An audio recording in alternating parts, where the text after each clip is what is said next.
이게 전부인가 고작 이딴 초라한 곳에서 장례를 치른다고. 날카로운 타이어 마찰음과 함께 멈춰선 검은색 세단에서 내린 최민준의 첫마디였다. 그의 목소리에는 경멸과 짜증이 가득 담겨 있었다. 최고급 원단으로 만든 양복은 조용하고 엄숙한 장례식장의 분위기와는 전혀 어울리지 않는 위화감을 풍겼다.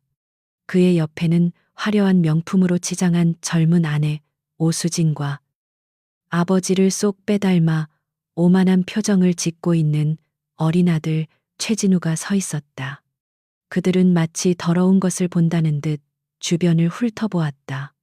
이곳의 모든 것이 그들의 수준에 맞지 않다는 듯한 노골적인 표정이었다. 장례식장은 작고 소박했다. 찾아온 조문객도 몇 없었지만 그들의 슬픔은 진심에서 우러나오는 듯 깊어 보였다. 하지만 최민준에게는 그 모든 것이 그저 가난하고 실패한 인생의 증거일 뿐이었다. 그는 10년 전 아이를 낳지 못한다는 이유로 버린 전처 강서연의 장례식에 온 것이었다. 그는 의무감 때문에 마지못해 이곳에 왔다.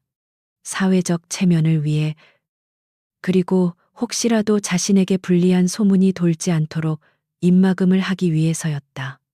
그의 눈길이 무심하게 영정사진으로 향했다. 사진 속 서연은 여전히 온화하게 웃고 있었다. 그 미소에 민주는 순간적으로 짜증이 치밀었다.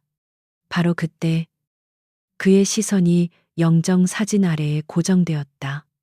똑같이 생긴 세 명의 아이가 서로를 부둥켜 안고 서럽게 울고 있었다. 아이들은 대여섯 살 정도로 보였고 상복을 입은 작은 모습은 보는 이의 마음을 아프게 할 만큼 애처로웠다. 민준의 뇌가 정지했다. 저 애들은 누구지?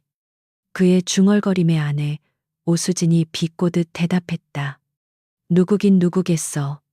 저 여자가 어디서 굴러먹다 낳은 애들이겠지. 당신이랑 이혼하고 나서 몸이라도 팔아서 먹고 살았나 보지.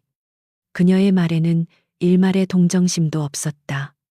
하지만 민주는 그녀의 말을 들을 정신이 없었다. 그의 머릿속은 혼란으로 가득 찼다. 불가능한 일이었다. 강서연은 불임이었다. 최고의 병원에서 최고의 의사가 직접 내린 진단이었다. 난소 기능 저하로 인한 영구 불임. 그 진단서는 아직도 그의 기억 속에 선명하게 밝혀 있었다. 그런데 어떻게 세 명의 아이가, 그것도 똑같이 생긴 아이들이 있을 수 있단 말인가? 아이들의 울음소리가 그의 신경을 날카롭게 긁었다. 그는 자기도 모르게 아이들 쪽으로 몇 걸음 다가갔다. 그때 허름한 장례식장 관리인 복장을 한 노인 한 명이 아이들에게 다가가 조용히 등을 토닥여 주었다. 그는 아이들의 눈높이에 맞춰 몸을 낮추고 따뜻한 목소리로 속삭였다. 괜찮다. 얘들아, 엄마는 좋은 곳으로 가셨을 거야. 이제 할아버지가 있으니 걱정하지 마렴. 그 모습에 민준의 이성이 끊어졌다. 저런 하찮은 늙은이가 감히 자신의 과거와 연관된 일에 끼어들다니. 그는 성큼성큼 노인에게 다가가 거칠게 어깨를 밀쳤다. 노인은 힘없이 뒤로 몇 걸음 물러났지만 넘어지지는 않았다. 그의 눈은 놀라울 정도로 침착했다. 당신 뭔데 남의 장례식에서 알짱거리는 거야. 이 애들. 정체가 뭐야? 똑바로 말해. 최민준의 고함에 장례식장의 모든 시선이 집중되었다.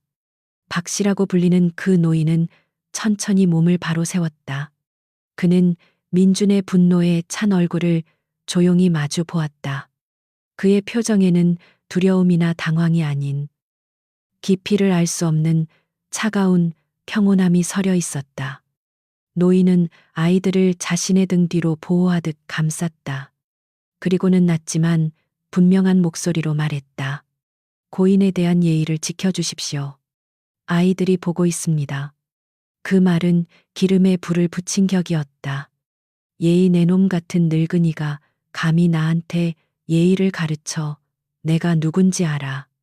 최민주는 노인의 멱살을 거머쥐었다. 그는 자신의 부와 권력으로 이 보잘것없는 노인을 단숨에 짓밟아 버릴 수 있다고 확신했다. 그러나 노인의 눈빛은 조금도 흔들리지 않았다. 오히려 그 눈빛 속에서 무언가 강철 같은 것이 번뜩이는 것을 보고 민주는 순간 섬뜩함을 느꼈다. 하지만 그 감정은 곧 더 큰 분노에 휩싸였다. 최민준의 거친 소나기에 멱살이 잡힌 노인의 침착한 눈빛은 10년 전 그날 강서연이 절망 속에서 바라보던 최민준의 눈빛과 극명한 대조를 이루었다. 그날의 기억은 최민준의 뇌리에서 희미해졌을지 몰라도 그 기억의 파편들은 날카로운 칼날이 되어 보이지 않는 곳에서 계속해서 서연의 삶을 핥히고 있었다. 시간은 10년 전으로 거슬러 올라간다. 당시 최민주는 이제 막 성공의 반열에 올라선 야심만만한 건설사 대표였다. 그의 세상은 오직 성공과 확장, 그리고 그 성공을 이어갈 후계자라는 세 가지 키워드로만 이루어져 있었다. 강서연은 그 거대한 야망의 퍼즐 속에서 아내와 어머니라는 역할을 맡기 위해 선택된 아름답고 순종적인 조각이었다. 그들의 결혼 생활은 겉보기에는 화려했다. 강남의 최고급 주상복합, 값비싼 외제차, 사교계의 파티들.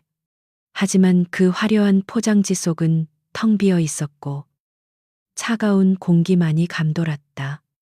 최민주는 사업을 핑계로 매일 밤늦게 귀가했고 어쩌다 함께하는 저녁 식사 자리에서도 대화의 끝은 늘 아이 문제로 귀결되었다.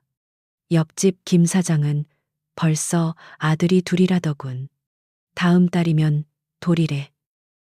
대학 동창인 박 이사는 딸 쌍둥이를 낳았다지.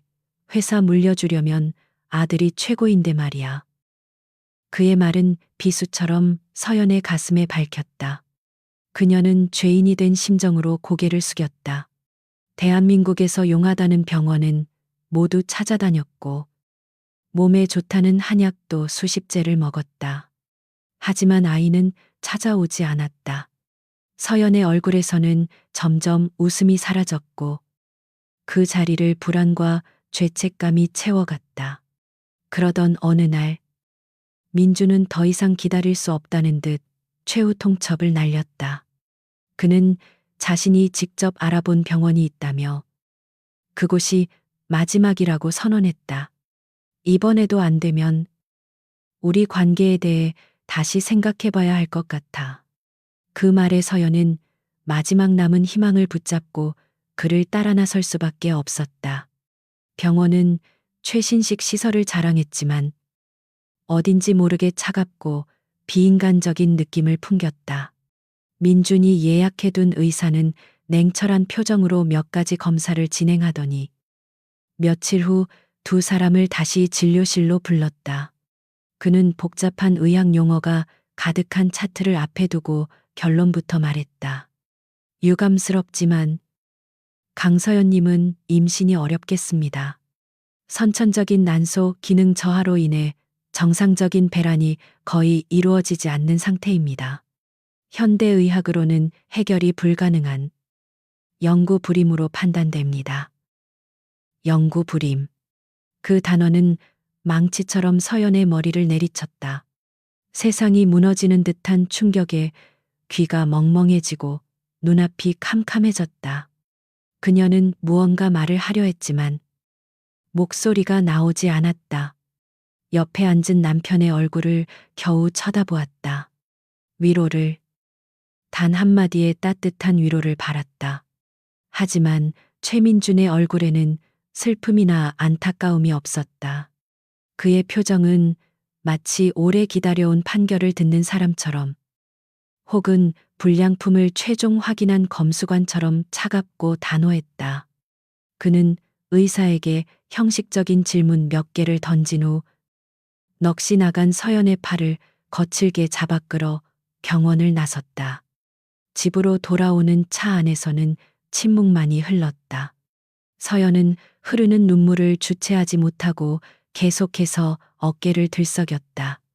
그녀는 아직 희망을 버리지 않고 싶었다. 어떻게든 남편을 설득하고 싶었다. 우리가 사랑하지 않았느냐고. 아이가 없어도 함께할 수 있지 않느냐고 묻고 싶었다. 하지만 집에 도착하자마자 민주는 그 마지막 희망마저 잔인하게 짓밟아 버렸다. 그는 서재에서 서류 봉투 2개를 들고 나왔다. 하나는 이혼 서류였고 다른 하나는 수표 몇 장이 들어있는 두툼한 봉투였다. 그는 그것들을 거실 테이블 위로 던지듯 내려놓았다. 내 가치는 이제 끝났어. 그의 목소리는 얼음장처럼 차가웠다. 서연은 자신의 귀를 의심했다. 방금 전까지 자신의 남편이었던 남자의 입에서 나온 말이라고는 믿을 수 없었다. 그녀가 떨리는 목소리로 물었다. 그게 무슨 말이에요? 말 그대로야. 아이도 못 낳는 여자는 내게 필요 없어. 이건 위자료야. 네가 내 아내 역할을 했던 몇 년간의 수고비라고 생각하고 받아. 그리고 내 인생에서 사라져. 내 앞길 막지 말고. 어떻게 당신이 이럴 수 있어요? 우린 사랑했잖아요. 서연은 절규했다. 그녀의 절규에도 민주는 눈 하나 깜짝하지 않았다. 오히려 경멸이 가득한 눈으로 그녀를 쳐다보며 비웃었다. 사랑 그건 조건이 충족될 때의 이야기지. 내 대를 이어줄 아들을 낳아주는 것. 그게 네가 해야 할 최소한의 조건이었어. 넌 그 간단한 것조차 해내지 못했어. 더 이상 너와 함께할 이유가 없어. 그는 마지막 말을 남기고 뒤돌아섰다. 서연은 그의 바짓가랑이라도 붙잡고 싶었지만 온몸에 힘이 빠져나간 듯 바닥에 주저앉고 말았다. 텅 빈 집안에 그녀의 처절한 울음소리만이 메아리 쳤다. 최민준의 성공, 가도의 걸림돌이 된다는 이유로 그녀는 한낱 불량품처럼 버려졌다. 그것이 10년 전 그녀가 겪어야 했던 잔인한 현실의 전부였다. 최민준이라는 견고한 성벽 밖으로 내던져진 강서연은 갈 곳이 없었다. 그녀의 세상은 결혼과 동시에 최민준을 중심으로 재편되었기에 그가 사라진 세상은 방향을 알 수 없는 낯선 황무지와도 같았다. 부모님은 오래전에 돌아가셨고 몇 안 되는 친구들은 그녀가 상류층의 안주인이 된 이후로 연락이 끊긴 지 오래였다. 그가 던져준 위자료 봉투는 가방 속에서 차가운 돌덩이처럼 느껴졌다. 그것은 자신의 지난 세월에 대한 모욕이었고 여성으로서의 가치를 돈으로 환산한 낙인이었다. 서연은 그 돈을 단 한 푼도 쓰고 싶지 않았다. 그녀는 며칠 동안 낡은 모텔을 전전하며 눈물로 밤을 지새웠다. 거울에 비친 자신의 모습은 생기를 잃고 바싹 말라 있었다. 그러다 문득 돌아가신 아버지가 떠올랐다. 아버지는 작은 한의원을 운영하시던 분이었다. 그리고 아버지에게는 세상에 둘도 없는 친구가 한 분 계셨다. 박 선생님. 서연은 그를 박 아저씨라고 불렀다. 그는 아버지와 함께 의료봉사를 다니며 가난하고 소외된 이들을 돌보던 따뜻한 마음을 가진 사람이었다. 아버지가 돌아가신 후 자연스레 연락이 끊겼지만 서연은 어렴풋이 그가 서울 변두리에서 작은 약초방을 한다는 말을 들었던 기억을 떠올렸다. 마지막 지푸라기라도 잡는 심정으로 그녀는 수소문 끝에 낡고 허름한 시장 골목에 위치한 대한다업이라는 작은 찻집 겸 약초방을 찾아냈다. 문을 열고 들어서자 은은한 차향기와 약재 냄새가 코를 감쌌다. 가게 안은 소박했지만 정갈하게 정돈되어 있었다. 한쪽 구석에서 낡은 의자에 앉아 조용히 책을 읽고 있던 노인이 천천히 고개를 들었다. 세월의 흔적이 깊게 팬 얼굴이었지만 온화하고 깊은 눈빛은 서연의 기억 속에 남아있는 박 아저씨. 바로 박 선생의 모습 그대로였다. 혹시 박 선생님 아니세요? 저는 강 원장님 딸 서연이에요. 그녀의 목소리는 미세하게 떨리고 있었다. 박 선생은 잠시 그녀를 물끄러미 바라보더니 이내 자리에서 일어났다. 그의 얼굴에 안타까움과 따뜻함이 동시에 스쳐 지나갔다. 그는 아무것도 묻지 않고 그저 따뜻한 차 한 잔을 내어주며 맞은편에 앉았다. 고생 많았구나. 서연아, 다 들었다. 그 한마디에 서연이 애써 눌러왔던 설움이 폭발했다. 그녀는 어린아이처럼 엉엉 울었다. 박 선생은 그녀가 울음을 그칠 때까지 조용히 기다려 주었다. 그의 침묵은 그 어떤 위로의 말보다도 더 큰 힘이 되어 주었다. 서연은 본물 터지듯 자신의 이야기를 털어놓았다. 잔인한 진단, 차가운 이혼 통보, 그리고 세상에 혼자 남겨진 절망감까지. 박 선생은 묵묵히 모든 이야기를 들어준 뒤 조용히 입을 열었다. 사람의 가치는 다른 이가 정하는 것이 아니다. 스스로 찾는 것이지. 잠시 쉬어가거라. 이곳에 머물며 마음을 추스르렴. 그는 가게 위층의 작은 방을 서연에게 내어주었다. 그곳은 그녀가 살던 강남의 화려한 아파트와는 비교도 할 수 없이 작고 낡았지만 그 어느 곳보다 따뜻하고 아늑하게 느껴졌다. 그날 이후 서연은 박 선생과 함께 생활하며 조금씩 기운을 차리기 시작했다. 그녀는 가게 일을 도우며 차를 우리는 법을 배웠고 박 선생을 찾아오는 소박한 이웃들과 이야기를 나누며 잊고 있던 사람의 온기를 느꼈다. 박 선생은 그녀에게 아버지가 되어 주었고 때로는 스승이 되어 주었다. 그는 결코 최민준을 비난하지 않았다. 대신 서연이 스스로의 삶을 찾도록 격려했다.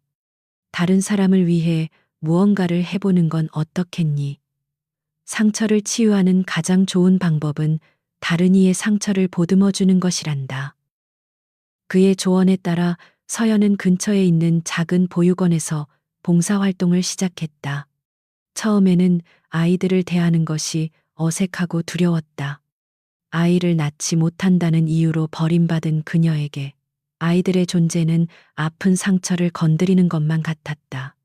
하지만 아이들의 순수한 눈망울과 조건 없는 웃음은 서연의 얼어붙은 마음을 서서히 녹여주었다. 그러던 어느 겨울날이었다. 보육원 문 앞에 갓난아 이 세 명이 담긴 바구니가 놓여 있었다. 추위에 파랗게 질린 아이들은 서로의 체온에 의지한 채 가냘프게 울고 있었다. 똑같이 생긴 새 쌍둥이였다. 쪽지에는 아이들을 키울 수 없어 미안하다는 짧은 사죄의 글만 적혀 있었다. 그 순간 서연은 강렬한 운명을 느꼈다. 세상에 버려진 작은 생명들. 마치 자신의 처지와도 같았다. 그녀는 아이들을 품에 안았다. 아이들은 신기하게도 그녀의 품에서 울음을 그치고 새근새근 잠이 들었다. 그 작은 온기가, 그 작은 숨결이 서연의 텅 비었던 가슴을 가득 채웠다. 그날 밤 서연은 박 선생에게 자신의 결심을 털어놓았다. 아저씨, 저 아이들 제가 키우고 싶어요. 제가 엄마가 되어주고 싶어요. 미혼 여성의 몸으로, 그것도 세 명의 아이를 입양하는 것은 현실적으로 불가능에 가까운 일이었다. 돈도, 집도, 아무런 기반도 없었다. 하지만 박 선생은 그녀의 말을 끝까지 듣고는 마치 그럴 줄 알았다는 듯 온화하게 미소 지었다. 그의 대답은 간단하고도 명료했다. 그래라. 네가 아이들의 엄마가 되어주렴. 하지만 제가 어떻게 돈 걱정은 하지 마라. 법적인 절차도 걱정하지 마라. 내가 모두 해결해 주마. 너는 그저 아이들에게 온 마음을 다해 사랑을 주기만 하면 된다. 그의 목소리에는 불가능을 가능으로 만들 수 있는 절대적인 확신이 담겨 있었다. 그리고 실제로 기적 같은 일들이 일어났다. 복잡하고 까다롭기로 소문난 입양 절차는 마치 잘 닦인 길처럼 순조롭게 진행되었다. 경제적인 능력 심사도 자격 요건도 모두 일사천리로 통과되었다. 서연은 박 선생의 도움으로 작은 아파트를 얻었고 새 아이의 법적인 어머니가 될 수 있었다. 서연은 아이들에게 한결, 두결, 서결이라는 이름을 지어주었다. 자신의 이름 마지막 글자인 연자를 따서 자신과 영원히 연결된 존재라는 의미를 담았다. 아이들은 그녀의 모든 것이 되었다. 밤새 아이들을 돌보느라 잠을 설쳤지만 피곤하지 않았다. 자신의 모든 것을 주어도 아깝지 않았다. 그녀는 비로소 진정한 행복을 찾았다. 아이를 낳지 못해 버림받았던 그녀는 세상 가장 소중한 새아이의 엄마가 되어 새로운 삶의 의미를 찾은 것이다. 이 모든 것을 가능하게 해준 박 선생은 그저 묵묵히 그림자처럼 그들의 뒤에서 든든한 버팀목이 되어 주었다. 다시 현재 소란스러운 장례식장. 최민준의 눈은 광기로 번들거렸다. 그는 자신의 눈앞에 있는 새아이의 존재를 도저히 받아들일 수 없었다. 그의 머릿속에서 유일하게 가능한 시나리오는 단 하나. 강서연이 자신을 완벽하게 속였다는 것이었다. 어쩌면 그녀는 애초에 불임이 아니었을지도 모른다. 이혼 후 다른 남자의 아이를 낳고 죽어서까지 자신을 기만하려 드는 것이다. 그 생각에 이르자 참을 수 없는 분노와 배신감이 치밀어 올랐다. 그는 자신을 막아선 박노인을 거칠게 밀쳐내고 아이들 앞으로 성큼성큼 다가갔다. 공포에 질린 아이들은 서로를 부둥켜 안으며 아빠를 잃은 새끼 새처럼 떨었다. 최민주는 아이들을 향해 손가락질하며 고함을 질렀다. 이 아이들. 당장 친자 검사를 해야겠어. 저 여자가 죽어서까지 나를 속이려 드는군. 이 애들이 정말 내 씨가 맞는지 아닌지 내 눈으로 똑똑히 확인해야겠다고. 그의 막말의 장례식장은 순식간에 얼어붙었다. 몇 안 되던 조문객들은 경악을 금치 못했다. 고인의 마지막 가는 길을 지켜주는 엄숙한 자리에서 죽은 사람을 향해 저런 끔찍한 말을 내뱉는다는 것은 인간으로서 할 짓이 아니었다. 하지만 최민준에게 타인의 시선 따위는 중요하지 않았다. 그의 아내 오수지는 남편의 분노에 기름을 부었. 그녀는 팔짱을 낀 채 비웃으며 말했. 어머, 여보, 뭘 그리 놀라요? 원래 근본 없는 것들은 다 저렇지. 돈 많은 남자 하나 물어서 인생 역전해보려다 실패하니까. 죽어서 애들로 발목이라도 잡아보려는 수작 아니겠어. 정말 끝까지 추잡스럽네. 그녀의 목소리는 뱀처럼 교활하고 차가웠다. 그녀는 아이들을 위아래로 훑어보며 마치 벌레를 보는 듯한 혐오스러운 표정을 지었다. 그녀 옆에 서 있던 아들 최진우는 그런 부모의 모습을 보고 그대로 따라했다. 진우는 또래보다 덩치가 컸고 항상 자신이 원하는 것은 무엇이든 가질 수 있다고 배우며 자라왔다. 진우는 가장 작고 약해 보이는 아이. 서결이 앞으로 다가가 손가락으로 이마를 쿡 찔렀다. 야, 너희 엄마 거지라며 우리 아빠 돈 뺏으러 왔냐. 아이의 입에서 나왔다고는 믿기 힘든 잔인한 말이었다. 겁에 질린 서결이가 뒷걸음질 치자 진우는 재미있다는 듯 아이를 거칠게 밀어버렸다. 악! 서결이가 바닥에 넘어지며 울음을 터뜨렸다. 그 순간 뒤로 밀려나 있던 박노인이 번개처럼 움직였다. 그는 넘어진 서결이를 일으켜 품에 안고 다른 두 아이까지 자신의 등 뒤로 완전히 숨겼다. 그의 몸은 왜소했지만 그가 뿜어내는 기운은 마치 거대한 산처럼 아이들을 감싸 안는 듯했다. 박노인은 아이들을 진정시킨 후 천천히 몸을 돌려 최민준과 그의 가족을 정면으로 마주했다. 그의 눈빛은 더 이상 온화하지 않았다. 깊이를 알 수 없는 차가운 분노가 그 안에 이글거리고 있었다. 그는 낮지만 장례식장 전체에 울릴 만큼 단호한 목소리로 말했다. 그만하시지요. 망자에 대한 최소한의 존중, 그리고 어린아이에 대한 최소한의 측은지심도 없으십니까? 그의 말은 최민준의 오만함을 정면으로 겨누었다. 자신의 권위에 감히 도전하는 늙은 관리인의 모습에 최민준의 이성은 완전히 끊어지고 말았다. 그는 자신의 부와 지위가 이 세상의 모든 것이라고 믿는 사람이었다. 그런 그에게 가난하고 힘없어 보이는 노인의 충고는 참을 수 없는 모욕이었다. 네 이놈. 네가 지금 누굴 가르치려 들어. 최민주는 짐승처럼 으르렁거리며 다시 한번 박노인의 멱살을 움켜쥐었다. 이번에는 아까보다 훨씬 더 강한 힘이었다. 노인의 낡은 옷이 찢어지는 소리가 들렸다. 최민주는 노인을 벽 쪽으로 거칠게 밀어붙였다. 내가 누구인지 똑똑히 보여주마. 내 놈 같은 버러지는 내가 손가락 하나로도 지식여 버릴 수 있어. 당장 이 애들 데리고 내 눈앞에서 꺼져. 그렇지 않으면 내 놈과 이 애들 모두 길바닥에 나앉게 만들어주지. 그의 폭언과 위협에도 박노인의 표정은 변하지 않았다. 그는 멱살을 잡힌 채 고통스러운 기색도 없이 오히려 연민이 담긴 눈으로 최민준을 바라보았다. 마치 곧 닥쳐올 자신의 운명도 모른 채 발버둥치는 어리석은 짐승을 보는 듯한 눈빛이었다. 그 눈빛에 최민준은 더욱 격분하여 주먹을 치켜들었다. 장례식장의 긴장감은 최고조에 달했다. 최민준의 주먹이 박노인의 얼굴을 향해 날아들려는 바로 그 찰나였다. 장례식장 입구에서 한 중년 남성이 황급히 안으로 들어서고 있었다.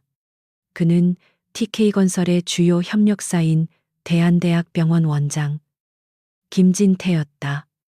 그는 최민준 대표에게 조의를 표하고 눈도장을 찍기 위해 바쁜 시간을 쪼개 이곳을 찾았다. 처음 장례식장의 소란을 보았을 때 김 원장의 미간은 저절로 찌푸려졌다. 그는 최민준 대표의 심기가 불편할까봐 걱정하며 소란의 근원지를 향해 불쾌한 시선을 던졌다. 최 대표가 웬 허름한 늙은이의 멱살을 잡고 있는 모습이 보였다. 김 원장은 경호원들이 빨리 저 노인을 끌어내지 않고 뭘 하는 건가 생각하며 인상을 썼다. 하지만 최민준의 손에 잡혀 벽에 몰린 노인의 얼굴이 조명 아래 드러나는 순간 김 원장의 온몸이 그 자리에 얼어붙었다. 그의 눈이 믿을 수 없다는 듯 커졌고 얼굴은 순식간에 새하얗게 질렸다. 손에 들고 있던 조이금 봉투가 힘없이 바닥으로 떨어졌다. 그의 머릿속에서 경고음이 미친 듯이 울려 퍼졌다. 말도 안 돼. 저분이 왜 여기에?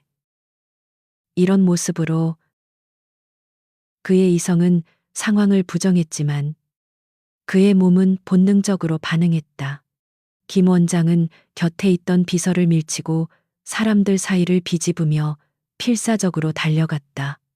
그의 다급한 행동에 주위 사람들이 놀라기를 비켜주었다. 그는 최민준과 노인의 앞에 서자마자 조금의 망설임도 없이 허리를 90도로 깊게 숙였다. 교수님, 이지훈 교수님, 어찌 이런 누추한 곳에 계셨습니까? 김 원장의 목소리는 경외심과 극도의 공포로 심하게 떨리고 있었다. 장례식장의 모든 소음이 그 순간 완벽하게 멎었다. 시간마저 멈춘 듯 했다. 최민준의 지켜든 주먹은 허공에 그대로 멈춰 있었다. 그는 자신의 눈앞에서 벌어지고 있는 비현실적인 광경을 이해할 수 없었다. 대한대학병원 원장 김진태. 그는 단순한 의사가 아니었다. 국내 의료계에서 막강한 영향력을 행사하는 인물이었고, 최민준 자신조차도 함부로 대할 수 없는 사회적 지위를 가진 사람이었다. 그런데 그런 김 원장이 지금 이 초라한 장례식장 관리인에게 마치 황제를 아련하는 신하처럼 머리를 조아리고 있었다. 김 원장. 지금 뭐 하는 건가? 이 늙은이를 아나? 최민준이 당황하여 묻자 김 원장은 고개도 들지 못한 채 다급하게 외쳤다. 최 대표님 어서 그 손을 놓으십시오. 큰일 나십니다. 이분은 하지만 그의 말은 끝을 맺지 못했다. 박노인. 아니, 이제는 이지훈 교수라고 불린 그가 조용히 손을 들어 김 원장의 말을 막았기 때문이다. 이지훈 교수는 여전히 최민준에게 멱살을 잡힌 채 흔들림 없는 눈으로 그를 올려다보았다. 그의 시선은 더 이상 평범한 노인의 것이 아니었다. 모든 것을 꿰뚫어 보는 듯한 날카로움과 절대적인 권위가 그 안에 담겨 있었다. 그는 김 원장에게는 눈길 한 번 주지 않고 오직 최민준에게만 집중했다. 그리고는 얼음처럼 차가운 목소리로 입을 열었다. 그의 목소리는 크지 않았지만 장례식장의 모든 사람의 귀에 똑똑히 밝혔다. 10년 전 강남의 M3부인과 의사 황규석, 기억하나? 최민준의 동공과 가늘게 떨렸다. 어떻게 이 늙은이가 그 이름을 아는가? 황규석은 서연에게 영구불임 진단을 내렸던 의사였다. 최민준이 수소문하여 찾아낸 돈이면 무슨 진단서든 만들어주는 것으로 암암리에 유명했던 의사였다. 그가 내린 진단명이 선천적 난소 기능 저하로 인한 영구불임이었지. 28살의 건강한 여성에게 내리기에는 너무나 섣부르고 폭력적인 진단이었어. 진짜 전문가라면 영구라는 단어는 절대 함부로 쓰지 않거든. 인체는 언제나 변수가 존재하니까. 이지훈 교수의 말은 날카로운 메스가 되어 최민준의 기억을 해부하기 시작했다.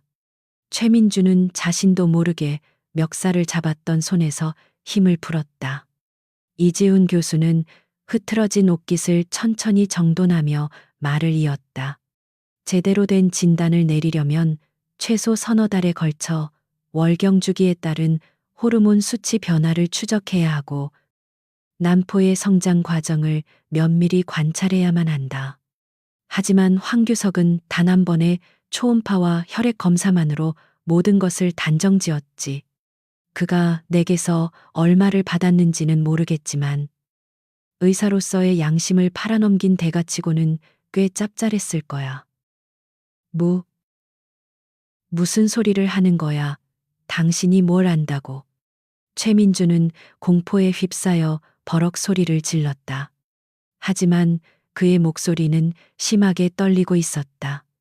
그의 심장이 불안하게 요동쳤다. 이 노인은 보통 사람이 아니었다. 그는 최민준이 가장 깊숙한 곳에 숨겨두었던 비밀을 마치 자신의 손바닥을 들여다보듯 훤히 꿰뚫고 있었다. 이지훈 교수는 그의 발악을 가소롭다는 듯 바라보았다. 참고로 의사 황규석은 5년 전 상습적인 진단서 위조와 불법 시술 혐의로 의사 면허가 박탈되었고 지금은 교도소에 있다. 자네가 조금만 신경 써서 알아봤더라면 자신의 거짓말이 얼마나 허술한 기반 위에 세워져 있었는지 알았을 텐데. 그 말은 결정타였다. 최민준의 얼굴에서 핏기가 완전히 가셨다. 이마에서는 식은땀이 흘러내렸다.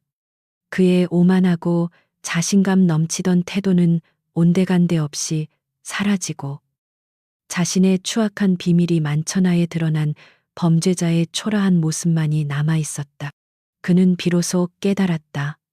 자신이 지금껏 상대하고 있던 사람이 단순한 장례식장 관리인이 아니라는 사실을. 그는 자신이 감히 상상조차 할 수 없는 거대한 존재의 심기를 건드렸다는 것을. 김 원장의 경고와 이지훈 교수의 폭로는 최민준의 오만한 세계에 균열을 일으켰다. 그의 발밑이 꺼지는 듯한 공포가 엄습했지만 그는 수십 년간 쌓아올린 자신의 제국과 자존심을 그렇게 쉽게 무너뜨릴 수 없었다. 그는 이 상황을 필사적으로 부정하려 했었다. 그래. 저 늙은이는 왕년에 유명했던 의사일 뿐이다. 과거의 명성에 기댄 채 허풍을 떨고 있는 것이다. 최민주는 자신의 권력이 돈에서 나온다고 굳게 믿었다. 그리고 돈의 힘은 과거의 명예 따위는 가볍게 짓누를 수 있다고 생각했다. 그는 마지막 남은 자존심을 긁어모아 비틀린 미소를 지어 보였다. 그는 자신의 가장 강력한 무기, 즉 돈과 기업의 힘으로 이 판을 뒤집을 수 있다고 스스로를 세뇌했다. 교수, 그래서 뭐 어쨌다는 겁니까? 그의 목소리는 애써 태연한 척했지만 미세하게 떨리고 있었다.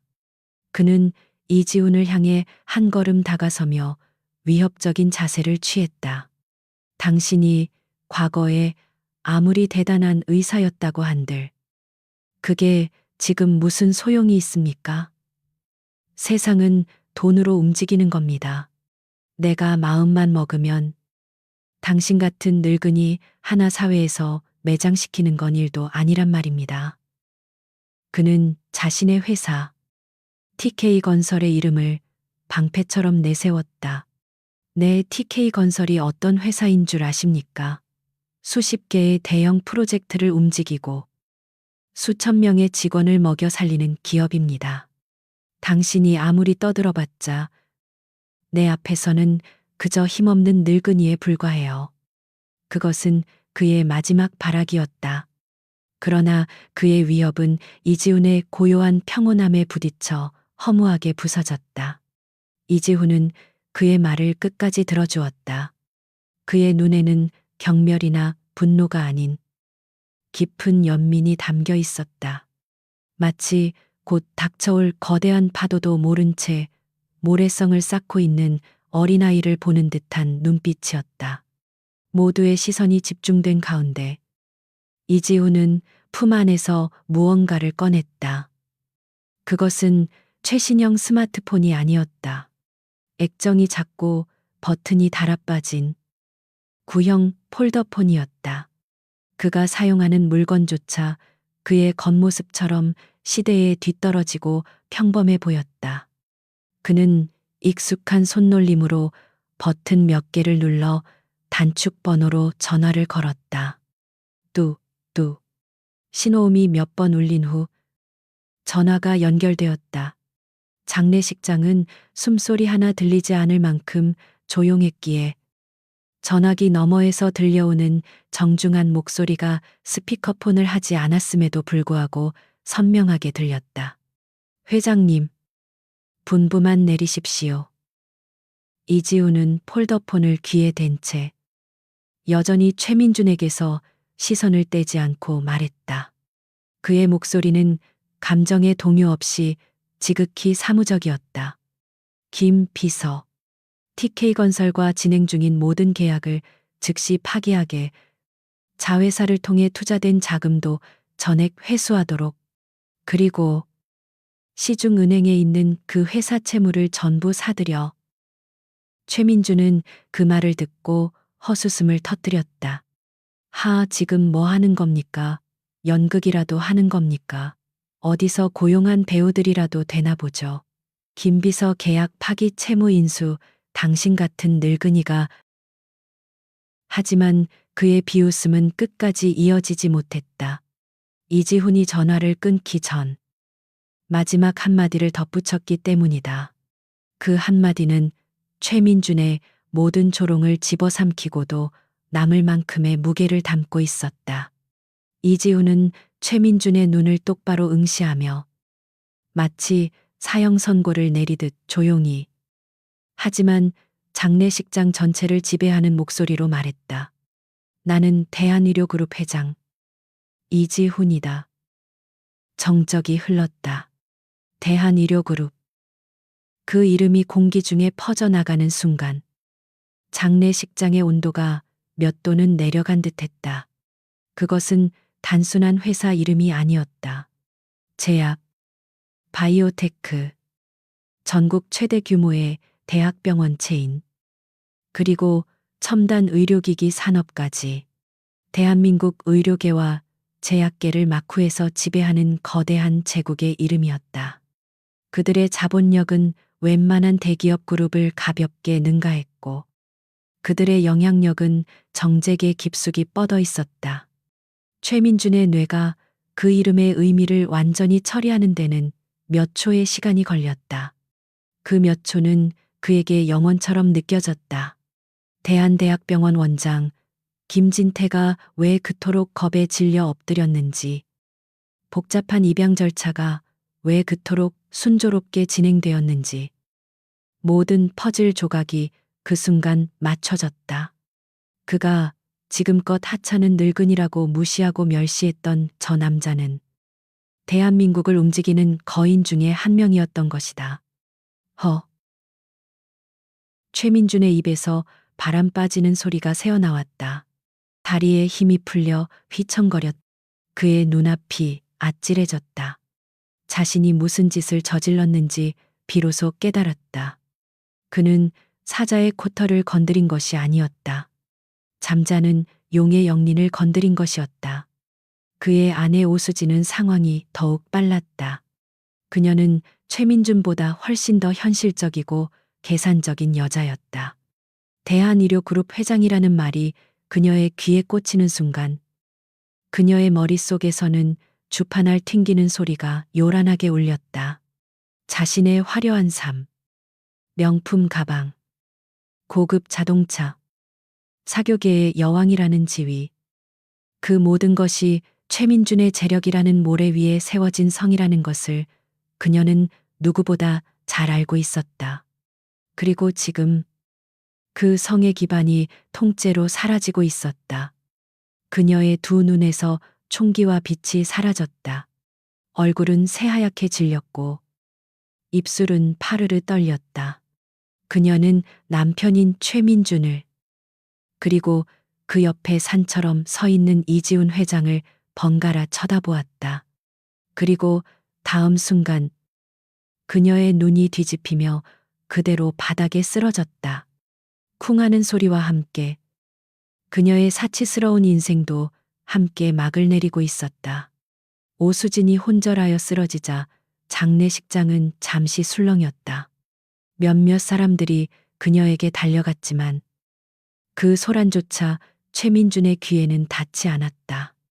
그의 모든 감각은 눈앞에 낡은 폴더폰을 든 노인, 아니 대한의료그룹의 회장이 지훈에게 고정되어 있었다. 그의 머릿속은 현실을 받아들이기를 거부하며 윙윙거렸다. 그때였다. 최민준의 주머니 속 최고급 스마트폰이 미친 듯이 울부짖기 시작했다. 장례식장의 무거운 정적을 깨뜨리는 날카로운 진동음이었다. 발신자는 TK건설의 미래가 걸린 버텍스 타워 프로젝트의 핵심 파트너 박상진 사장이었다. 최민준은 마비된 손가락을 겨우 움직여 통화 버튼을 눌렀다. 여보세. 최 대표, 이게 지금 어떻게 된 일이야? 갑자기 대한자산운용에서 프로젝트 투자금 전액을 회수하겠다고 통보가 왔어. 당장 내일 모레 지급해야 할 공사 대금은 어쩔 거야. 프로젝트는 이제 끝장이라고. 수화기 너머로 박 사장의 다급하고 분노의 찬고함이 터져나왔다. 최민주는 잠시 말을 잃었다. 대한자산운용 국내 최대 규모의 사모펀드 운용사였다. 그들이 버텍스 타워의 그림자 투자자라는 사실은 극소수만 아는 비밀이었다.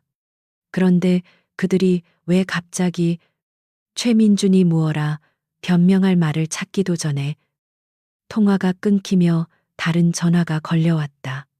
이번에는 TK건설의 주거래 은행인 한국상업은행의 기업금융팀장이었다.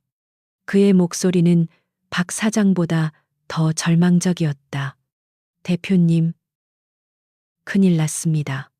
저희 은행에 예치된 TK건설의 모든 채무에 대한 대한은행의 지급 보증이 방금 전 철회되었습니다. 따라서 긴급 이사회가 소집되었고 대표님의 모든 대출에 대해 만기 연장 불가를 결정했습니다. 즉시 상환하셔야 합니다. 무슨 소리야 대한은행이 왜 거기서 나와? 최민주는 자신도 모르게 소리를 질렀다. 그 순간 그의 눈앞에서 퍼즐 조각이 맞춰지기 시작했다. 대한자산운용, 대한은행, 그리고 대한의료그룹. 설마 하는 불안감이 등골을 타고 오르는 순간 그의 스마트폰 화면이 쉴 새 없이 번쩍이기 시작했다. 긴급 TK건설 주가. 개장 5분 만에 하한가 30% 직행. 속보 TK건설 관련 모든 프로젝트에 대한 투자금 동시 회수설. 시장 패닉. 공시 TK건설 최대 주주. 반대 매매 위기. 문자 메시지와 주식 앱의 알림이 폭포수처럼 쏟아졌다. 그의 눈앞에서 자신이 평생을 바쳐 쌓아 올린 제국이 모래성처럼 허물어지고 있었다. 전화는 계속해서 울렸다. 협력사들의 계약 파기 통보, 공사 중단 항의, 자재, 납품, 거부. 불과 5분 전까지만 해도 대한민국 건설업계를 호령하던 TK건설은 순식간에 부도 직전의 난파선으로 전락했다. 마침내 재무 담당 이사의 전화가 연결되었다. 그의 목소리는 거의 울먹이고 있었다. 대표님, 끝났습니다. 저희가 몰랐습니다. 저희 회사의 가장 큰 프로젝트들을 지탱하던 자금줄. 저희가 발행한 회사채를 가장 많이 매입해준 큰손. 그 모든 것이 전부 대한의료그룹의 위장 계열사와 투자 자회사들이었습니다. 재무이사의 말은 사형 선고와도 같았다. 최민주는 비로소 모든 것을 깨달았다. 그는 자수성가한 사업가가 아니었다. 그는 처음부터 이지훈이라는 거인의 손바닥 위에서 놀아나고 있었던 것이다. 이지훈은 마음만 먹으면 언제든 자신을 파멸시킬 수 있는 생명줄을 쥐고 그가 가장 오만해지는 순간을 기다리고 있었던 것이다. 그들은 저희의 모든 자금 흐름을 거미줄처럼 엮어서 단숨에 목을 졸라왔습니다. 회생 가능성은 없습니다. 단 5분 만에 모든 것이 끝났습니다. 대표님. 최민준의 손에서 스마트폰이 힘없이 미끄러져 바닥에 떨어졌다. 쨍그랑 하는 소리와 함께 액정이 산산조각났. 마치 그의 인생처럼 그는 망연자실한 눈으로 이지훈을 바라보았다. 이지훈은 여전히 그 자리에 감정의 동요 하나 없는 얼굴로 서 있었다. 그는 이 모든 파괴의 교향곡을 낡아빠진 폴더폰 하나로 단 한 통의 전화로 지휘했던 것이다. 장례식장에 모인 사람들은 숨을 죽인 채 한때 거만했던 거인이 불과 몇 분 만에 완전히 무너져 내리는 모습을 목격하고 있었다. 이것은 단순한 몰락이 아니었다. 그것은 완벽하게 계산되고 지극히 효율적이며 소리 없이 잔인한 처형이었다. 정적, 최민준의 제국이 붕괴하는 소리는 그의 귓속에서만 요란했을 뿐 장례식장 안은 여전히 숨막히는 침묵에 잠겨 있었다. 바닥에 산산조각 난 스마트폰 액정처럼 그의 이성 또한 완전히 부서져 내렸다. 평생을 바쳐 쌓아 올린 모든 것이 단 5분 만에 저기 서 있는 늙은이의 전화 한 통에 먼지처럼 사라져 버렸다. 그의 머릿속에서 현실 감각이 증발했다. 수치심, 절망감, 그리고 이 모든 것을 압도하는 원초적인 분노가 그의 남은 정신을 집어삼켰다. 그는 더 이상 TK건설의 대표 최민준이 아니었다. 모든 것을 잃고 막다른 길에 몰린 상처 입은 짐승이었다. 그리고 그 짐승의 눈에는 자신의 모든 것을 빼앗아간 원흉, 이지훈만이 보였다. 으, 으아. 의미를 알 수 없는 괴성이 그의 목에서 터져 나왔다. 그는 충혈된 눈으로 이지훈을 노려보며 바닥에서 벌떡 일어섰다. 그의 얼굴은 증오로 흉측하게 일그러져 있었다. 그에게는 더 이상 잃을 것이 없었다. 명예도, 재산도, 미래도 모두 사라졌다. 남은 것은 오직 파괴적인 복수심뿐이었다. 이 개자식, 네가 감히 나를, 내가 너를 죽여버릴 거야. 최민주는 이성을 잃고 이지훈을 향해 달려들었다. 그는 자신의 뒤에 서 있던 2명의 수행비서 겸 경호원에게도 고함을 질렀다. 뭘 보고 서 있어. 저 늙은이를 당장 잡아 족쳐. 경호원들은 잠시 망설였다. 상대가 대한의료그룹 회장이라는 사실은 그들에게도 충격이었다. 하지만 최민준의 광기 어린 명령에 그리고 자신들의 직업적 본능에 따라 그들은 이지훈을 향해 움직이기 시작했다. 건장한 체격의 2 남자가 좌우에서 동시에 이지훈을 덮쳐왔다. 장례식장에 있던 사람들은 비명을 지르며 뒷걸음질 쳤다. 그러나 이지훈은 그 자리에 못 박힌 듯 미동도 하지 않았다. 그의 표정은 여전히 호수처럼 고요했다. 그는 자신을 향해 달려드는 최민준과 경호원들을 바라보는 것이 아니라 마치 그들의 움직임 너머에 있는 무언가를, 그들의 힘이 시작되고 끝나는 지점을 꿰뚫어 보는 듯했다. 모든 일이 눈 깜짝할 사이에 일어났다. 오른쪽에서 덮쳐오던 경호원의 주먹이 그의 관자놀이를 향해 날아들었다. 하지만 그 주먹은 목표에 닿지 못했다. 이지훈은 상체를 아주 약간만 기울여 주먹을 피하는 동시에 부드럽게 흐르는 물처럼 경호원의 팔 안쪽으로 파고들었다. 그리고는 손날로 경호원의 목 측면에 있는 경동맥동을 가볍게 하지만 정확하게 가격했다. 툭하는 소리와 함께 건장한 사내의 눈이 뒤집히며 그대로 정신을 잃고 바닥에 쓰러졌다. 왼쪽의 경호원이 그 모습에 놀라 잠시 주춤하는 사이 이지훈의 몸은 이미 그에게 향해 있었다.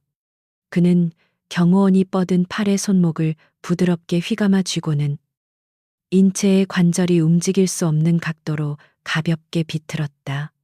뚜둑하는 불길한 소리와 함께 경호원의 입에서 고통스러운 비명이 터져 나왔다. 이지훈은 그를 놓아주지 않고 그의 추진력을 역이용하여 바닥에 쓰러진 다른 경호원 위로 던져버렸다. 2명의 전문 경호원이 무력화되는 데는 3초도 채 걸리지 않았다. 그의 움직임에는 일체의 군더더기가 없었다. 그것은 싸움이 아니라 마치 숙련된 외과 의사가 수술을 하듯 정교하고 효율적이며 치명적인 기술의 연속이었다. 그는 최소한의 움직임으로 상대의 가장 취약한 부분을 정확하게 공격하여 완벽하게 제압했다. 마지막으로 남은 것은 이성을 잃고 달려드는 최민준뿐이었다. 그는 이 모든 광경을 제대로 인지하지도 못한 채 그저 주먹을 휘두르며 이지훈에게 달려들었다. 이지훈은 그의 조잡한 공격을 가소롭다는 듯 바라보았다. 그는 최민준의 주먹을 손바닥으로 가볍게 받아내는 동시에 다른 손의 두 손가락으로 최민준의 손목 안쪽 신경이 밀집된 부분을 지그시 눌렀다. 아. 최민준의 입에서 처절한 비명이 터져 나왔다. 온몸에 전기가 흐르는 듯한 극심한 고통에 팔의 힘이 완전히 빠져나갔다. 이지우는 그의 손목을 잡은 채 그대로 아래로 끌어내렸다. 거구의 최민주는 아무런 저항도 하지 못하고 무릎을 꿇었다. 그의 오만했던 얼굴은 이제 고통과 굴욕으로 콧물이 뒤범벅된 채 일그러져 있었다. 그는 부러지지도 찢어지지도 않았다. 하지만 그는 그 어떤 폭력보다 더한 절대적인 무력감과 치욕을 맛보았다. 돈과 권력으로 쌓아 올린 그의 자존심은 이지훈의 손가락 두 개 앞에서 완전히 박살나 버렸다. 바로 그때 장례식장 문이 거칠게 열리며 검은 정장을 입은 남자들이 물밀듯이 들어왔다. 그들은 일반 경찰이 아니었다. 잘 훈련된 빈틈없는 움직임을 보이는 대한의료그룹의 직속 보안팀이었다. 김 비서가 회장의 신변에 만일의 사태가 생길 것을 대비해 미리 출동시킨 것이었다. 보안팀장은 이지훈에게 다가가 깍듯이 허리를 숙였다. 회장님, 괜찮으십니까? 늦어서 죄송합니다. 이지훈은 아무 말 없이 고갯짓으로 무릎 꿇은 최민준을 가리켰다. 보안팀장은 즉시 상황을 파악하고 부하들에게 명령했다. 두 명의 요원이 다가와 최민준의 양팔을 거칠게 붙잡아 일으켜 세웠다. 당신을 폭행 및 장례 진행방해 혐의로 현행범 체포합니다. 당신은 묵비권을 행사할 수 있으며 이거나 내가 누군지 알고 이 개자식들아 이지훈. 이 늙은 여우 같은 놈 내가 가만두지 않을 거야. 최민주는 끌려나가면서까지 발악하며 악을 썼다. 하지만 그의 외침은 더 이상 아무런 위협도 되지 못했다. 그것은 몰락한 폭군의 공허한 메아리에 불과했다. 소란의 근원이었던 그가 사라지자 장례식장에는 다시 한번 무거운 침묵이 내려앉았다. 이지우는 찢어진 자신의 낡은 재킷 옷깃을 아무렇지 않게 바로잡았다. 그리고는 차가운 분노가 사라진 본래의 온화하고 슬픔이 담긴 눈으로 서연의 영정사진과 그 앞에 떨고 있는 새아이를 바라보았다. 최민준이 짐승처럼 울부짖으며 끌려나가자 장례식장에는 마침내 무거운 침묵이 내려앉았다. 방금 전까지 벌어졌던 모든 소란과 폭력은 마치 한바탕의 악몽처럼 비현실적으로 느껴졌다. 바닥에 쓰러진 경호원들은 보안팀에 의해 조용히 처리되었고 혼절한 오수진 역시 구급대원들에 의해 들것에 실려 나갔다. 모든 혼돈의 흔적이 신속하고 효율적으로 지워지고 있었다. 이 모든 과정을 묵묵히 지켜보던 이지훈의 몸에서 사람들을 압도하던 차갑고 강철 같던 기운이 서서히 거쳤다. 대한민국을 호령하는 거대 그룹의 회장. 상대를 단숨에 제압하던 무술의 고수. 그 모든 모습이 사라지고 다시 허름한 옷차림의 상주. 아이들의 곁을 지키는 다정한 할아버지 박노인의 모습으로 돌아왔다. 그의 시선은 오직 한 곳.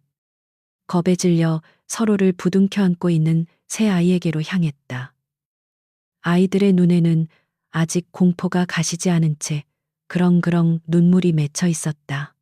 어른들의 추악한 욕망과 폭력은 아이들이 감당하기에는 너무나 끔찍한 것이었다. 이지훈의 얼굴에 깊은 슬픔과 미안함이 스쳐 지나갔다. 그는 이 아이들의 어머니, 강서연과의 마지막 약속을 지키지 못했다는 자책감에 잠시 눈을 감았다. 그는 아이들 앞으로 천천히 다가갔다. 그리고는 조금의 주저함도 없이 자신의 사회적 지위나 나이는 모두 잊은 채 아이들의 눈높이에 맞추기 위해 바닥에 조심스럽게 무릎을 꿇었다. 그는 자신의 크고 투박한 손으로 아이들의 뺨에 흐르는 눈물을 부드럽게 닦아주었다. 이제 다 괜찮다. 무서운 일은 모두 끝났어. 그의 목소리는 한없이 따뜻하고 다정했다. 그는 겁에 질린 아이들을 품에 가득 안았다. 아이들은 처음에는 잠시 흠칫하며 몸을 굳혔지만 이내 그에게서 느껴지는 안정감과 온기의 긴장을 풀고 그의 품에 얼굴을 묻었다. 아이들의 가녀린 어깨가 안도감에 가늘게 떨렸다. 억눌렀던 서러움이 다시 터져 나오며 아이들은 소리 없는 눈물을 흘렸다. 이지훈은 아이들의 등을 천천히 토닥여주며 그들이 진정될 때까지 아무 말 없이 기다려 주었다. 한참의 시간이 흐른 후 아이들의 울음이 잦아들자 그는 아이들을 품에서 부드럽게 떼어내고 눈을 맞추며 말했다. 그의 목소리에는 그 무엇으로도 깰 수 없는 견고한 약속의 무게가 실려 있었다. 서연이는, 너희들의 엄마는, 내게는 딸과 같은 아이였. 그리고 이제 너희들은 나의 손주들이다. 이제부터 내가 너희들의 할아버지가 되어주마. 그는 김비서와 보안팀장에게 조용히 손짓했다. 그들은 즉시 이지훈의 곁으로 다가와 고개를 숙였다.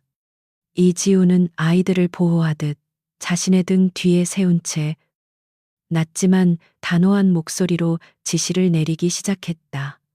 최민중 건은 법이 허용하는 가장 엄격한 잣대로 처리하게. 단순 폭행죄로 끝나서는 안 돼. 그가 지난 수십 년간 저질러온 모든 탈세, 비자금, 불법 로비 혐의를 낱낱이 파헤쳐서 다시는 사회에 발붙이지 못하도록 만들어 동원할 수 있는 모든 법무팀을 동원해서 단 하나의 빈틈도 남기지 말게. 네, 회장님, 명심하겠습니다. 그리고 여기 서연이의 장례는 우리 대한의료그룹의 이름으로 가장 정중하고 아름답게 다시 치르도록 준비해. 그녀가 마지막 가는 길, 조금의 소홀함도 없이 완벽해야 한다. 이곳에 와주신 조문객들께는 정중히 양해를 구하고 모든 비용은 우리가 부담하도록. 알겠습니다. 회장님. 마지막으로 그는 곁에서 이 모든 광경을 경외와 공포가 뒤섞인 눈으로 지켜보고 있던 대한대학병원 원장 김진태를 돌아보았다. 김 원장, 오늘 있었던 일은 외부에 알려져 좋을 것이 없겠지. 조용히 처리해주게. 그의 말은 부탁이 아닌 명령이었다. 김 원장은 황급히 허리를 숙이며 대답했다. 물론입니다. 회장님, 제 목을 걸고 보안을 유지하겠습니다. 최민준의 운명은 그날로 결정되었다. 그는 폭행 혐의로 연행되었지만 그것은 시작에 불과했다. 대한의료그룹의 최고 법무팀이 움직이자 그의 화려한 성공 신화 뒤에 숨겨져 있던 추악한 비리들이 속속들이 드러나기 시작했다. 수백억 원대의 탈세, 정관계 로비, 불법, 자금 세탁 등 그의 제국은 부패의 토대 위에 세워진 것이었다. 그는 결국 무기징역에 가까운 중형을 선고받고 차가운 감옥에서 여생을 보내게 되었다. 정신을 차린 오수진은 남편이 재기불능 상태에 빠졌다는 것을 깨닫자마자 한치의 망설임도 없이 이혼 서류를 내밀었다. 그녀는 남은 재산이라도 챙기기 위해 발 빠르게 움직였지만 대한의료그룹이 그의 모든 자산을 동결시킨 후였다. 그녀 역시 빈털터리가 되어 사교계에서 완전히 자취를 감추었다. 이지우는 서연의 영정 사진 앞에 다시 섰다. 사진 속 그녀는 여전히 온화하게 웃고 있었다. 그는 마치 그녀에게 속삭이듯, 그리고 그의 오랜 친구였던 그녀의 아버지에게 약속하듯 나지막이 말했다. 이제 편히 쉬게. 서연아, 자네 딸, 그리고 자네 손주들은 내가 목숨을 걸고 지킬 테니. 그는 한결, 두결, 서결이의 작은 손을 하나씩 잡았다. 아이들의 손은 작고 따뜻했다. 아이들은 더 이상 울지 않았다. 그들의 눈에는 아직 슬픔이 남아 있었지만 그보다 더 큰 새로운 보호자에 대한 믿음과 안도감이 자리 잡고 있었다. 이지훈은 아이들의 손을 꼭 잡고 소란스러웠던 장례식장을 천천히 빠져나왔다. 그것은 한 시대의 잔인한 종말이자 상처받은 영혼들이 만들어갈 새로운 가족의 조용한 시작이었다. 몇 년의 시간이 흘렀다. 따스한 햇살이 내리쬐는 오후. 잘 가꾸어진 추모공원은 평화로웠다. 계절의 변화를 알리는 부드러운 바람이 나무잎을 스치며 기분 좋은 소리를 냈다. 그 평화로운 풍경 속에 네 사람이 서 있었다. 세 명의 아이들은 더 이상 겁에 질려 울던 어린 모습이 아니었다. 훌쩍 자란 키에 교복을 단정하게 차려입은 모습은 총명하고 건강한 청소년 그 자체였다. 그들의 얼굴에는 그늘 한 점 없이 밝은 웃음과 자신감이 넘쳐 흘렀다. 그들의 곁에는 희끗희끗한 머리를 단정하게 빗어 넘긴 이지훈이 온화한 미소로 서 있었다. 대한의료그룹 회장의 위엄 대신 사랑하는 손주들을 바라보는 할아버지의 따스함만이 가득했다. 그는 더 이상 회장님이나 교수님이 아닌 아이들에게 세상에서 가장 든든한 할아버지였다. 네 사람은 하얀 대리석으로 만들어진 강서연의 추모비 앞에 서 있었다. 추모비는 언제나 깨끗하게 닦여 있었고 앞에는 항상 싱싱한 꽃이 놓여 있었다. 아이들은 저마다 손에 들고 온 상장과 트로피를 조심스럽게 추모비 앞에 내려놓았다. 가장 먼저 마디인 한결이가 입을 열었다. 그의 목소리는 나이에 비해 듬직하고 차분했다. 엄마, 저 이번에 전국 수학 경시대회에서 금상 탔어요. 엄마가 하늘에서 보고 자랑스러워 하셨으면 좋겠어요. 할아버지 덕분에 열심히 공부할 수 있었어요. 이어서 둘째인 두결이가 특유의 밝은 목소리로 제잘거렸다. 엄마, 나는 축구부 주전 공격수가 됐어. 지난번 시합에서 결승골도 넣었다니까. 할아버지가 우리 몰래 경기 보러 오셨다가 나한테 딱 걸렸잖아. 정말 재밌었어. 마지막으로 막내 서결이가 추모비에 새겨진 엄마의 이름을 부드럽게 쓰다듬으며 말했다. 그녀의 목소리는 조용했지만 깊은 애정이 담겨 있었다. 엄마, 고맙습니다. 저희에게 할아버지를 보내주셔서요. 저희 지금 정말 행복해요. 그러니까 엄마도 하늘에서 걱정 말고 행복하셔야 해요. 아주 많이 사랑해요. 아이들의 말을 묵묵히 듣고 있던 이지훈의 눈시울이 뜨거워졌다. 그는 아이들의 머리를 대견하다는 듯 차례로 쓰다듬어 주었다. 아이들은 엄마에게 자랑하고 싶은 것이 너무나도 많았다. 그들의 삶은 사랑과 행복으로 가득 차 있었고 그 모든 것의 시작에 바로 강서연이 있었다. 그녀가 남긴 가장 위대한 유산은 돈이나 명예가 아닌 바로 이 눈부시게 자라난 새 아이들이었다. 아이들이 잠시 자리를 비켜주자 이지우는 추모비 앞에 한 걸음 더 다가섰다.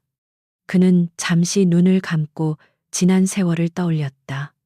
잔인하게 버림받았던 서연의 슬픈 얼굴, 그리고 그 모든 비극을 바로잡고 아이들을 지키겠다고 다짐했던 그날의 약속. 이제 그는 그 약속을 온전히 지켜냈다. 그는 맑고 높은 가을 하늘을 올려다보았다. 마치 하늘 어딘가에서 그의 오랜 친구와 그의 딸 서연이 자신들을 미소로 지켜보고 있는 것만 같았다. 그의 입가에 마침내 완전한 평온함과 만족감이 담긴 미소가 번졌다.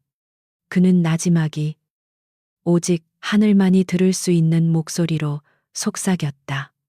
보고 있나? 친구, 자네 딸, 그리고 내 손주들. 아주 잘 크고 있네.